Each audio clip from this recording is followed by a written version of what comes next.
Isto não é um poema, só desabafo que não pude não fazer e não pude fazer de outra forma que não fosse assim, fatiando as frases no espaço aqui.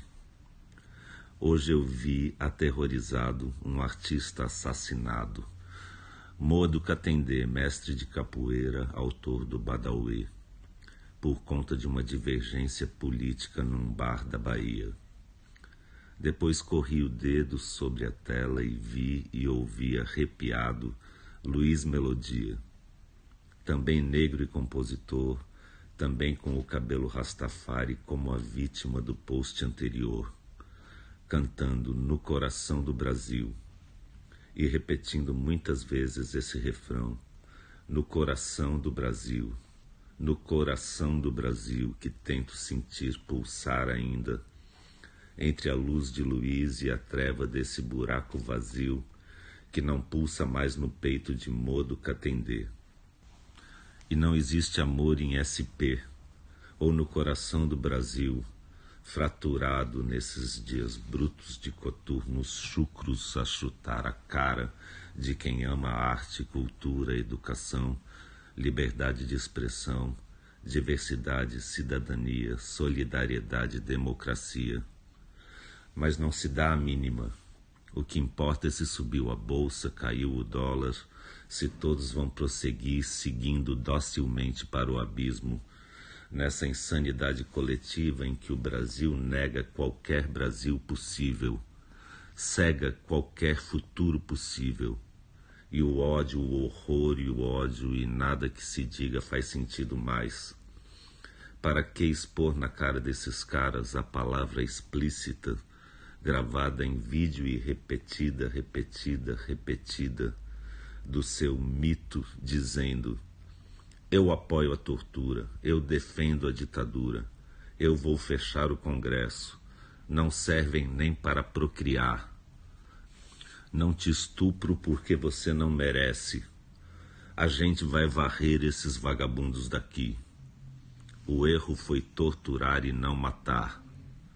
Viadinho tem que apanhar, etc,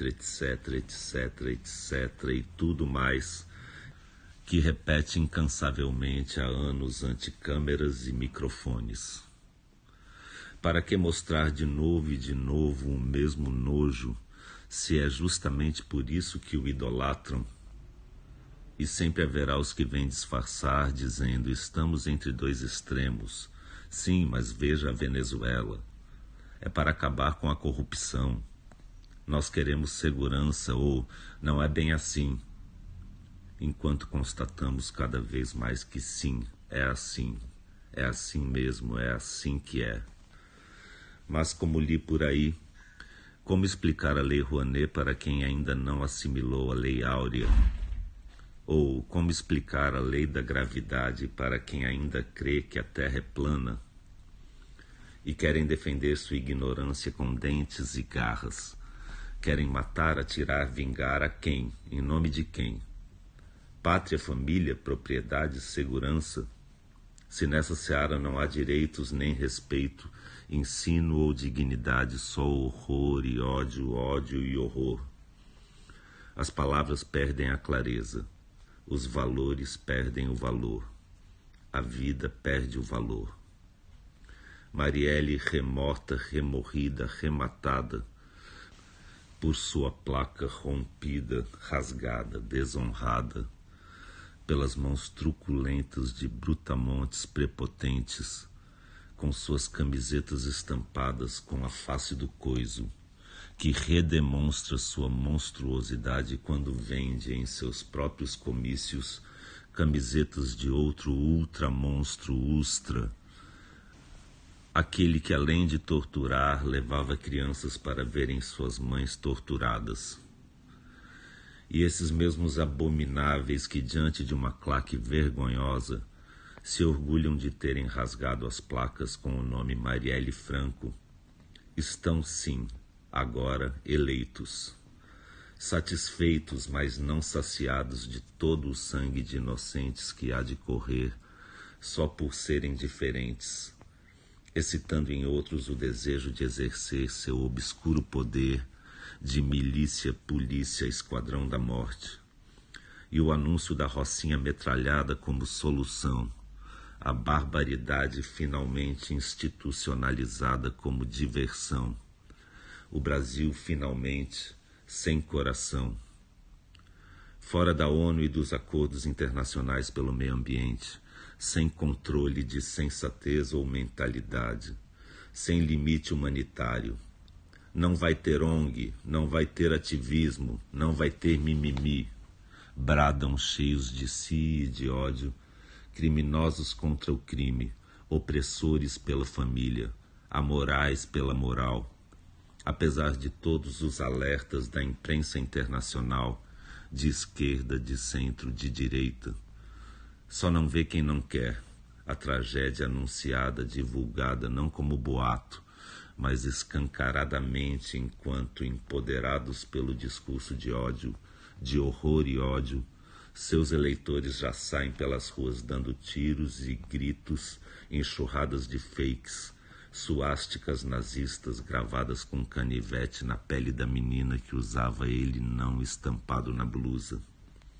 E a promessa de violência desmedida se concretizando antes mesmo de começar o segundo turno.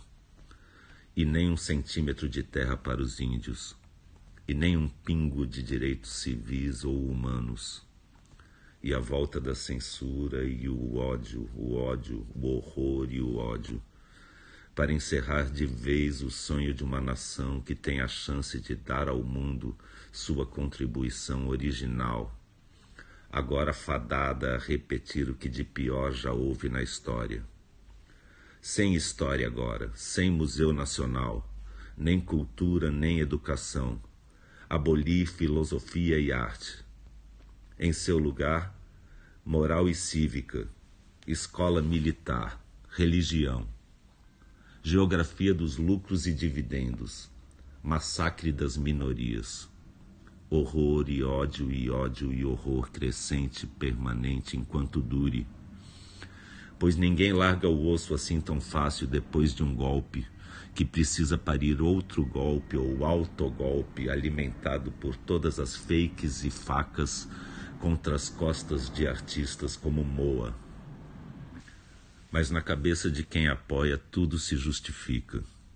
O fascismo, a tortura dos presos, o sumário julgamento sem júri, autorização dada à polícia para matar, e o ódio aos pobres, as blitzes ostensivas, a guerra declarada dos que aceitam assassinos para combater bandidos.